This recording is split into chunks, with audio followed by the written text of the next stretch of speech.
waa inaad kabahaaga iyo caagadaad wato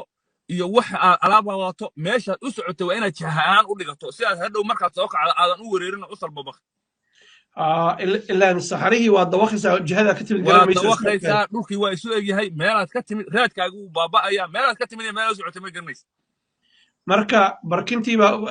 waxaad wadatay baad u jeedinaysaa meesha u socotay yaa jihadii ka dhiganaysaa oo calaamad ahaan u dhiganaysaa ku soco waanu dhaqaaqnay markaanu seexanay aanu soo kacnay meeshii horta maalinka u horreysay waan yar wareeray oo caagadihii xataa waxaa naga aastay dabayl oo ciiddii bay u ekaatay waanu raadraadinay waan hellay markaan hellay meeshii ay ku toosnayd baan u dhaqaaqnay waa gart waan soconnay waxaan muddaan ilaa 4 habeen markaan soconnay baan horta dhulkii ciidda ahaa ee saxaraha ka baxan waa gartay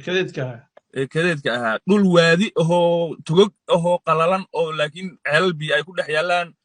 oo rafaad ah oo buur ahoo dhagaxa baanu galnay waa gart waxaanu soconnoba marka waxaanu soo gallay meel bannaana iyaduna oo 13 saacadood oo xidhiidha la soconayo habeen la dhaafayo weliba maalin aan la socon karin waaye meeshaas ilaahayga subxaan qaadirkaan ku dhaartay lugtaada markaad qaaddo dhulka markaad sii dhigayso abeesaa kugu dhawaaqaysa waa gartay baashana waxaa la yidhaahaa hadday khaaq tiraa waa maray kula weyday oo saydha micida ay kula weyday bay qaylidaa ilaahay baan tala saaranay intaas nin walba dee qur-aanka intuu ka yaqaanay yuu afka ku hayaa waa gartay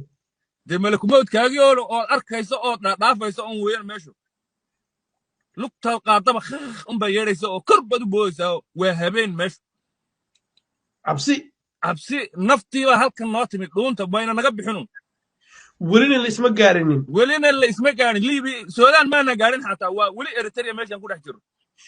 waxaa idinla socdaa wiil dhibaato badan laftiisa ay soo gaadhay socodka ku soco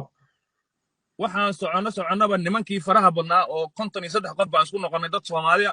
waan isku darsannay waan raacnay cabaar markaan soconnay yayna qabsadeen oo yidhahdeen annaka lacag baa naga soo baxday naga hadha waa gart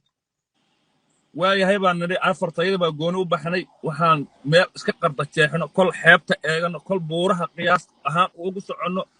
dee maskaxdaada GPS kuwa ninku adoo weliba dee qofku markuu baadiyo soo maro tilmaan iyo waxa uu xafidi karo wuu yar dhaamaa laakiin in magaalo ku koray wallay ka tahay inuuna meeshaas kale ka baxayn